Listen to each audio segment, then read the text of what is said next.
Welcome to my mini vlog! Charot! Ilang araw na nga magulo, aring paninda namin school supply, kaya naisipan ko nga ngayong ayusin. Kung saan ang nagsangit, wala na sa ayos. Sasamantalahin ko na nga, ginahawt wala pa masyadong nabili. Konti lang naman ari, kaya madali ko ring matatapos. Tingnan nga aring plastic envelope nito, gusumot-gusumot na. Talagang hindi na kaaya-aya tignan, Diyos ko day. Igigangan lang idiniktik sa gilid. Pagkatapos ko ang bulwasin yan ay pinunasan ko na rin. Marami na kasi naipong alikabok. Ano daw? Alikabok, yun. Pagkatapos ko nga punasan yung lalagyan na yan, ay pinagpa-plastic ko nga rin itong mga papel isa-isa para iwas dumi na nga rin. Kung mapapansin nyo ang mga dayang aking lagyanan ng school supply na yan ay deluxe. Di katauban niya ng plato.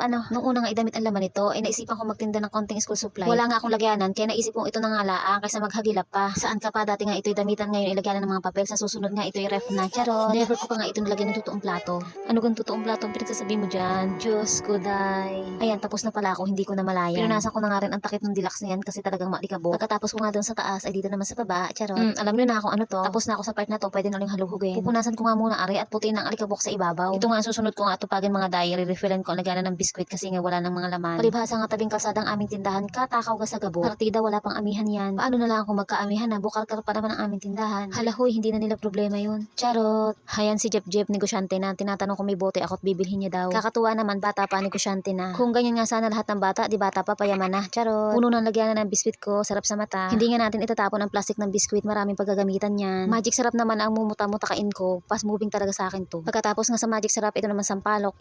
Sigurado yung sinigang sa gabi kong tinday may expired na laang kasi ngay madalang na ang baboy. Ilang dosena pa naman yun, lugi na si Inday. Kakambalay na may tindahan yung may expire na ng paninda. Kinakyat ko na nga dyan yung box ng kape. Re-refillan ko nga yung lagayan at wala ng laman. Hindi nga naubos yung laman ng box kaya binalik ko sa taas. Sinunod ko na nga ayusin na itong powder. Nawendang pa nga ako dyan sa itsura ng mga powder na nakalagay sa pangmalakasan kong organizer. Kung magulo nga ang buhok ay mas magulo pa rin, Diyos ko day. Pinas forward ko na nga lang ang pag-aayos dyan para madaling matapos. Ay di tapos. Gayon lang kadali. Sisimutin ko nga itong plastic ng biskwit. Marami pa rin paggagamitan. Kung sa itlog nga lang ay pwede na din ibalot. Pero maganda din itong pampadingas sa apoy diga. Huwag nga lang maididikit sa kamay at talagang lapnos. Ay inang, di kay kaganda tignan, naka-organize dito sa harap, ewan lang doon sa likod. Diyan nga lang nakalagay ang aking panindang magic, sinigang, betchen, medical, bukol. Uy, bakit nagay ang kasunod? Charot. Ayan na nga, tabinyagan na ang plastic ng biskwit at pambasang mega jackpot.